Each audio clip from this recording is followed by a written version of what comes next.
Bonjour, vous êtes avec Vanity Fair pour notre podcast Écoutez les filles, présenté par Sophie Rosemont et qui, comme son nom l'indique, laisse la parole aux filles. Pour cette nouvelle saison, nous accueillons des artistes de la nouvelle scène française. Elles font parler d'elles et nous avions envie de leur donner la parole. Aloïse Sauvage ou le savoir tout faire. Danser, jouer, chanter, écrire, voler même parfois pour qui a eu la chance de la voir sur scène. Au cinéma, on l'a aimée dans 120 battements par minute, Les Fauves, Hors Normes et son premier album, Dévorante, marie la chanson synthétique au hip-hop organique, ou l'inverse. Bref, Aloïse, ce savoir tout faire, c'est une force, une faiblesse ou les deux à la fois? Les deux à la fois, évidemment. Sinon, ce serait trop simple. Moi, je pense que c'est une force. Je suis convaincue de ça au plus profond de moi-même. J'ai envie de le défendre. C'est ce que je fais, puisque je le fais, donc je l'incarne, je le vis. Après, bien sûr, techniquement, au quotidien, c'est parfois une faiblesse. Et puis, il y a un endroit que je pensais pas. C'est parfois dans les yeux des autres, c'est défini comme une faiblesse. Parce que ça voudrait dire que je ne pourrais pas être au sommet, entre guillemets, dans plusieurs choses à la fois. Ce que je ne comprends pas. Ça voudrait dire que c'est comme de l'éparpillement ou... En tout cas, je ne pourrais pas être bonne dans plusieurs espaces à la fois. Mais bon, moi, quand je ferme les yeux, je peux être à la fois dans le ciel, en haut de la montagne, ou sur la terre, ou dans un lac. Je vois pas où sont ces délimitations-là, je les comprends pas, et parfois c'est un peu pesant. Mais, mis à part ça, je reste convaincue que c'est une force, en tout cas, que ce soit une force ou une faiblesse, c'est ma vie. Et justement, c'est ta vie. Même si tu incarnes tes personnages, que ce soit devant la caméra ou derrière le micro, tu es toujours extrêmement honnête. Refuser les faux semblants, ça a toujours été ton leitmotiv. Oui, parce que je te remercie de parler d'honnêteté. Je pense effectivement que c'est quelque chose qui me caractérise. En tout cas, je crois que je ne mens pas en fait dans tout ce que je fais. Et puis, c'est drôle parce que on va prendre un exemple typique du cinéma, en incarnant des personnages. Finalement, ça me permet de mieux me connaître moi. Quelque part, quand on est que soi, par exemple en musique, je le vois avec ma petite expérience, on va dire, de ces quelques années-là. Je suis moi, mais je reste quand même... On peut pas tout voir de moi en un concert ou en un clip.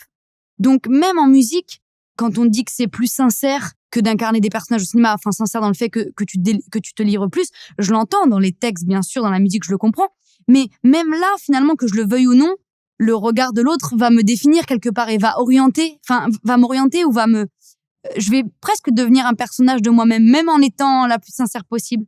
C'est une réflexion que j'ai eue récemment, que oui, en fait, moi je crois, ça rejoint le savoir entre guillemets tout faire que tu introduisais tout à l'heure, que l'être multiple, c'est être pleinement soi. On n'est pas qu'un ou qu'une. Aujourd'hui, tu portes une jupe, un chemisier, demain tu pourras être en jean basket. Pourtant, tu es la même personne. Et pourquoi devrais-tu porter une jupe tous les jours? Tu vois, c'est pareil. Et c'est aussi des choses qui, moi, me révèlent à moi-même. En tout cas, c'est ma méthode. Par exemple, en octobre dernier, j'ai joué dans une série qui sortira à l'automne. Et pour cette série, le réalisateur voulait que j'ai une chevelure différente, plus peroxydée, plus blonde, enfin une décoloration. J'avais jamais fait ça. J'avais jamais osé, j'avais jamais voulu être différente à ce niveau-là. Je sais pas, j'osais pas en fait. J'étais brune et voilà. Et c'est drôle, quelques mois plus tard, puisque là, on est à l'été 2021, je suis toujours blonde parce que j'ai aimé ça. J'ai aimé ça, donc j'ai voulu y goûter un peu plus et le garder. J'ai fait d'autres films comme ça en étant blonde, entre guillemets. Et puis, je vais voir jusqu'à quand ça reste comme ça en moi. Ça m'a amené une autre posture, une autre façon de bouger, peut-être de me regarder. C'est hyper intéressant, en fait. Et ça a été permis par le fait d'incarner une jeune femme qui s'appelle Charlie dans la série, qui n'était pas Aloïse, certes, mais depuis Charlie, j'aime être blonde et je mets du vernis sur mes doigts de temps en temps. J'aime ça. Ton corps, de tes orteils à tes cordes vocales, c'est ton moyen d'expression. C'est ton outil de travail. En quoi il est important pour toi, ce corps? Comment tu vis avec? Comment tu évolues avec? En tout cas, tu as raison sur le fait que mon corps est très important pour moi et je le vois d'autant plus que depuis 3 ans, depuis que j'ai commencé la musique, en tout cas, qu'elle a pris vraiment beaucoup de place. On va dire que oui, ma vie s'est axée autour de la musique et du cinéma. Parce que avant ça, j'étais davantage danseuse et circassienne. Donc, dans des spectacles de chorégraphes ou de metteurs en scène qu'on tournait à travers la France et en Europe. Où là, en fait, la question se posait pas. Enfin, mon corps était tellement mon outil de travail. Enfin, je l'échauffais et je l'étirais du soir au matin. Avant ça, je suis passée par l'Académie Fratellini. Plus avant ça, une école de cirque préparatoire à Lille. Donc, c'était presque du haut niveau, en fait, avec le recul, tu vois. Et c'est marrant parce que depuis 3 ans, bien sûr, comme tu le dis, si les gens viennent me voir en concert, ils verront bien sûr que je suis quelqu'un de physique qui est sensible à la performance et au fait que de toute façon, que je le chorégraphie ou pas, mon corps bouge tout seul. Mais c'est moindre par rapport à la pratique que j'avais avant, qui était tellement énorme avec le recul. Et du coup, je me rends compte que depuis 3 ans, cherchant un peu les espaces, les interstices comme ça pour lui faire du bien à ce corps, parce que je passe plus de temps en studio ou en tournage où j'ai un corps plus statique, qui se rouille plus facilement, quoi. Et ça joue vachement sur mon moral, mon mental. Et je vois une neuropsy qui me suit, qui m'accompagne, voilà, dans un travail thérapeutique qu'on peut avoir à différents moments de sa vie. Et à chaque fois qu'elle me voit dans des états qui sont un peu plus tristes que d'habitude, on va dire, elle me dit « Aloïse, faut que tu danses ». Je te l'ai déjà dit, faut que tu danses. Bon, elle aimerait que je danse au moins 1 heure ou 2 heures par jour, mais elle a raison, c'est vrai. À chaque fois que mon corps vraiment expulse tout ce qui ne va pas et surtout irradie quoi de son expression, les choses vont beaucoup mieux dans ma tête. Dans une de ses bandes dessinées Instagram, ta sœur Clémence raconte une petite amourette d'enfant et plus tard, le garçon lui dit qu'il est gay et qu'il est très heureux de l'être. Et dans sa petite tête, on dirait un passage du film Vice Versa, plein de ces figurines, on va dire, de sa conscience et de son inconscient d'ailleurs, se disent, bon, quand est-ce qu'on lui dit quand est-ce qu'on l'informe de son homosexualité? Et dans un podcast, il y a quelque temps, tu as parlé de ton coming out et qu'au final, tu l'as fait en même temps que ta sœur. Oui, quasiment. Oui, complètement. En tout cas, en essayant de résumer, effectivement, j'ai pris la parole, pour la première fois de manière publique. En tout cas, bien sûr qu'on le savait plus ou moins et que j'en parle déjà dans mes chansons, mais je mettais quand même toujours un voile de pudeur par rapport à ça dans les interviews, par rapport à mon premier EP, Jimmy. Je rentrais pas dans le détail. Voilà, j'étais pas à cet endroit-là, j'étais pas encore prête, je pense, à un endroit, parce que ce que je vivais était encore assez récent et j'avais peur de tout ça, d'en parler comme ça, en tout cas, que ça. Alors que maintenant, on grandit, je crois que c'est tellement nécessaire et totalement indispensable. Mais j'avais peur de ce côté politiser mon discours artistique. En fait, on est obligé, je crois, maintenant. Donc je l'ai fait dans ce podcast. Et puis oui, en tout cas, ce soir-là où j'étais dans la voiture avec ma petite sœur, donc j'ai 4 ans de plus qu'elle, Clémence, où elle me disait en gros que ma cousine se posait des questions au sujet de ma relation avec cette fameuse Jimmy. Et alors qu'elle voyait pas d'inconvénient à ce qu'on soit des meilleurs amis fusionnels. À ce moment-là où je lui ai dit que effectivement c'était plus, c'est là qu'elle m'a dit qu'elle aussi, en fait, elle traversait ça. Ses premiers émois émotionnels qui étaient un peu plus chaotiques à cette époque-là que les miens. Enfin, elle n'était pas dans une relation réciproque, quoi, on va dire, d'amour. C'était avec une fille, quoi. Donc voilà, ce jour-là, je m'en rappelle comme si c'était hier, dans cette voiture. C'était très émouvant. On était déjà liés, mais effectivement, c'est forcément un sujet qui nous lie. Et puis, moi, je suis chanteuse et comédienne et elle, comme tu le disais, elle est illustratrice, elle est dessinatrice. Elle est au début de sa jeune carrière, mais le jour où elle va publier, éditer ses ouvrages qui parleront forcément de ça, en fait, sous couvert d'humour et d'émotion, comme tu le disais, elle le fait très, très bien. Ça va être exceptionnel. Dans une autre de ses bandes dessinées pour Instagram, Clémence raconte aussi un moment de son adolescence où elle a été brimée par un garçon. Et elle raconte à quel point tu as su prendre sa défense, remettre le garçon à sa place. Et tu sembles vraiment super grande sœur, invulnérable. Tu as toujours eu ce réflexe-là de protéger les personnes que tu aimes? Oui, je pense. En tout cas, j'ai toujours été une sorte en toute modestie, mais une sorte de leaduse, tu vois, qui, dans son énergie, avait de la conviction pour 12, quoi. Mais en tout cas, oui, et encore aujourd'hui, bien sûr, on a des parcours artistiques différents, mais qui sont sujets aux mêmes doutes, aux mêmes angoisses, aux mêmes traversées du désert aussi à des endroits. Et effectivement, je le vois avec ma sœur, j'ai toujours ce rôle-là de, bien que je les traverse aussi, et qu'elle soit là pour me soutenir, je suis toujours là pour la sortir d'un hypothétique trou noir dans lequel elle se trouve à ce moment-là, parce que forcément aussi, en fait, c'est toujours plus simple quand on est dans le regard extérieur que quand on est soit en train de se noyer dans un verre d'eau ou pas, d'ailleurs, des fois dans un océan, mais c'est toujours plus simple quand on voit de l'extérieur avec le recul. Voilà, c'est plus simple pour moi de dire à ma sœur, t'en fais pas là, c'est un stress, mais je crois que t'as pas conscience de ton talent et de ce que t'es en train de fabriquer. La vérité vous libérera, mais d'abord, elle vous mettra en rage. Voilà, c'est une formule de Gloria Steinem sur laquelle je fais rebondir toutes mes invités. Qu'est-ce qu'elle réveille en toi? Oui, ça me parle, évidemment. Encore plus avec ce que je traverse actuellement, parce que voilà, il y a pas mal de remue-ménage intime et de prise de recul dans là où j'en suis artistiquement et de ce que j'ai envie de fabriquer, quoi. Voilà, à travers mes poésies, mes pensées, mes déflagrations, quoi, que ce soit dans le cinéma ou la musique. Ça me parle parce que être libre, c'est être au plus près de sa vérité à soi. C'est logique en soi, mais c'est dur. Parce qu'en fait, au quotidien, tout le temps, notre vérité à nous, elle est bousculée.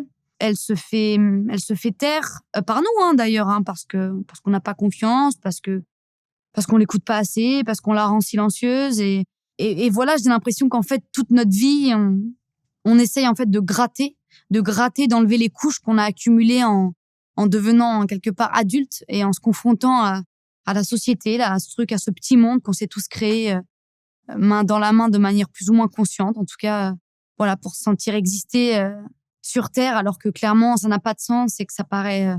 Je pense que c'est difficile de vivre sur Terre si on est face à ce vide abyssal constamment, qui est aussi notre réalité humaine, mais il faut bien s'inventer des tas de choses pour faire en sorte que voilà cette vie soit supportable entre guillemets. Pardon, c'est très dramatique, mais je le vois pas comme ça, hein, je le vois comme le fait qu'on est tiraillé entre plein de choses en tant qu'être humain. Donc voilà, je veux dire que c'est pas dramatique ou déprimant ce que je dis. C'est encore une fois, il s'agit d'équilibrer pour voilà voir sa lumière, mais donc voilà, on passe, je pense, notre vie à gratter et à essayer d'écouter sa vérité, et on y arrive mieux que d'autres, parfois dans des moments différents de vie. Il y a des phases, on s'écoute plus que d'autres, donc il y a des moments comme ça, c'est difficile de s'arracher à ce qu'on croyait être quelque chose qui nous allait et qui en fait n'est pas totalement notre vérité. Donc c'est douloureux en fait, c'est douloureux de s'arracher à quelque chose pour après, avec le recul ou à l'instant T où on le fait, être plus libre et donc être plus proche de sa vérité, mais pas évident, hein, c'est pas évident.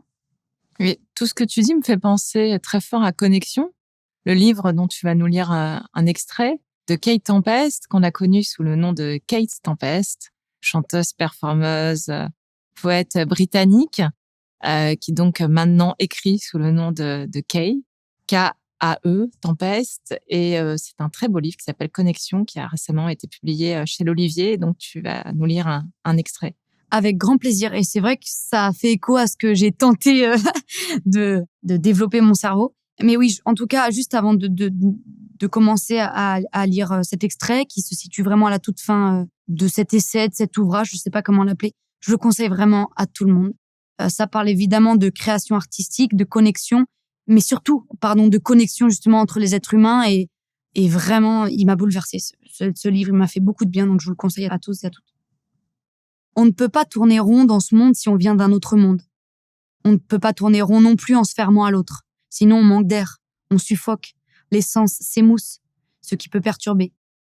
La vie s'écoule, mais rien n'a un écho plus profond. En dehors de la secousse primale de la naissance ou de la mort, aucune expérience n'a l'intensité nécessaire pour ancrer une personne à un parcours de vie qui a du sens. Sans objectif clair, les jours sont noyés de lumière, reflets vides d'eux-mêmes. Ou alors un enchaînement sans fin de tâches à effectuer. Des trucs qu'on fait machinalement. Des trucs dont on jouit machinalement. J'aime telle ou telle chose parce que c'est comme ça que je fonctionne. Je vais faire telle ou telle chose parce que c'est ce qu'on a toujours fait dans ma famille et que c'est ce qu'on attend de moi. Tout ce temps, l'esprit des profondeurs est ignoré, muselé, pas pris en compte une seule seconde. Paradoxalement, on peut avoir une présence numérique et afficher une identité plus profonde tout en négligeant les facettes qui construisent cette identité. On peut rapprocher cela de l'acquisition des marqueurs attestant d'une vie réussie. Une voiture de luxe, des symboles de statut social, un partenaire séduisant, plusieurs partenaires séduisants, des tas de gens qui savent comment on s'appelle, des fringues à la mode, une maison parfaitement entretenue, des enfants qui connaissent leur table de multiplication par cœur, une maman dont on prend soin chaque jour, des voisins qui nous considèrent comme un citoyen exemplaire, la messe qu'on ne rate pour rien au monde, tout ce qui peut nous combler. Rien ne nous oblige à nous investir dans l'art pour éprouver de l'empathie ou accéder aux profondeurs. Il est possible d'accéder aux profondeurs universelles par le truchement de l'art, ce qui a été mon cas, mais il est faux de dire que le dessin ou l'écriture favorise systématiquement une connexion de qualité. Se consacrer à une discipline artistique, comme le reste, peut sembler déconnecté du réel, fastidieux, rébarbatif. Alors comment faire évoluer le regard qu'on porte sur le monde ? Jung conduisait ses rituels nocturnes au moyen de mots et d'images.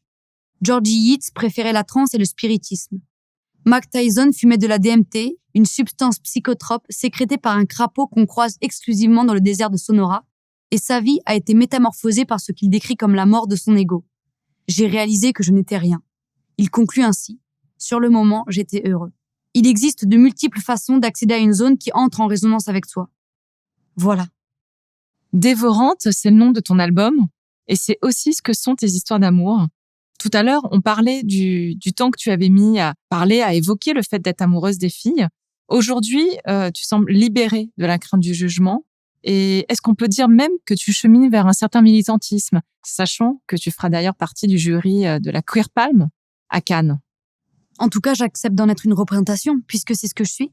Je suis une artiste, une jeune femme, blanche, qui vient de banlieue parisienne et qui est lesbienne. C'est ma vie. Et rien qu'en la décrivant, rien qu'en en faisant des chansons, rien qu'en acceptant, je dirais même pas assumer maintenant, puisque assumer, c'est comme si on en avait honte. Oui, quelque part, je deviens une représentation de ces identités qui sont encore laissées sur le côté, encore trop tues, quelque part. Et le fait de partager mes chansons, alors même que j'étais simplement en train de le vivre moi personnellement, ou intimement, et que j'avais besoin de l'extérioriser, je me suis rendu compte à quel point ça avait un impact, bien sûr. Puisque tous les messages que j'ai reçus de ces personnes de 11 ans à 75 ans qui me racontaient leurs histoires et qui me disaient ô combien ça leur faisait du bien d'avoir des représentations diverses et variées de personnes, donc dans mon cas lesbiennes, puisque je peux parler que de mon cas à moi, que ça leur permettait, eux, de légitimer, ce qui est triste, hein, quelque part, mais de légitimer leur identité à eux, leur existence, quoi. Donc, je crois que plus on est de porte-parole, moins on va l'être, finalement. Je pensais que ce serait possible autrement et j'avais peur de cette mise en avant parce que devoir être un porte-drapeau, devoir avoir l'étiquette d'une militante, alors que moi, des militants, j'en connais. Et ce travail, il demande beaucoup d'énergie, beaucoup de force et il est sujet à beaucoup de violence. Et moi, je crois pas que dans mon canapé, moi qui écris, je pouvais prétendre à ce rôle-là. Oui, j'ai un pouvoir entre les mains quelque part. J'avais pas pris conscience, en tout cas, que juste le fait de délivrer ma parole personnelle pouvait résonner autant et servir le plus général peut-être. Mais le plus général en soi, ce ne sont que des individualités additionnées. Donc voilà, en fait, je parle en mon nom et si ça fait écho, tant mieux. Je continuerai à le faire avec grand plaisir et avec, je crois, beaucoup plus de force à mesure que voilà, j'ai de place et de visibilité, on va dire, dans un espace un peu plus visible, médiatique, quoi. Il faut que j'en prenne soin, voilà. Pour tous ces gens-là. Et tes prochaines chansons, je sais que tu commences un petit peu à y penser. À côté de tes tournages, tu vas continuer à parler d'amour? Ah bah oui, hein, c'est sûr, l'amour de toute façon. De toute façon, que ce soit l'amour... je pense qu'on ne parle que d'amour finalement quand on fait des chansons. Par rapport à une relation naissante, quand on parle de perte d'amour, que ce soit le deuil de quelqu'un qu'on perd, le deuil d'une relation, quand on parle d'amour de son énergie, de ses passions, en fait, on n'est que dans explorer en fait cette grande thématique. Donc oui, bien sûr, je parle beaucoup d'amour dans mes chansons. Il y en a beaucoup déjà que j'ai déjà écrites et d'autres à venir pour la suite. Donc oui, ce sera un thème, je pense, qui sera abordé en long, en large et en travers, mais sous différents aspects. Et on a commencé avec un contraste, on termine avec un contraste. J'ai un peu regardé la signification de ton prénom, donc qui est d'origine germanique. Aloïs, donc ce côté tout et ce côté sage. Et à côté de ça, c'est cette hypersensibilité qui fait partie de toi, que tu ne caches pas, qui nourrit d'ailleurs ta créativité très clairement. Comment on réussit à faire un mélange, tout ça qui donne à Aloïs sauvage? C'est vrai que Aloïs, il y a de ça. J'avais lu aussi que donc ça venait que c'était d'origine germanique et que ça voulait dire combattante, persévérante. Ça me plaît. Et puis oui, mon nom de famille c'est Sauvage, donc mon nom de scène c'est mon nom dans la vie. Qui a encore une fois pas vraiment de protection de moi jusqu'au public. Je crois que c'est la vie, comme on dit, honnête, comme tu disais au départ, que j'ai choisi de mener. Donc voilà, mais Aloïs Sauvage, donc oui, la sagesse entre guillemets et la sauvagerie, c'est tout moi. Les paradoxes et les déséquilibres et les extrêmes. Toute ma vie, j'essaierai de trouver l'équilibre. En suis-je capable? Est-ce que finalement, ma vie ne sera faite que de déséquilibres qui sont joyeux quelque part? Quand ils sont pas dans les profondeurs abyssales de la tristesse, on verra bien. Merci Aloïs. Merci beaucoup, c'était un plaisir.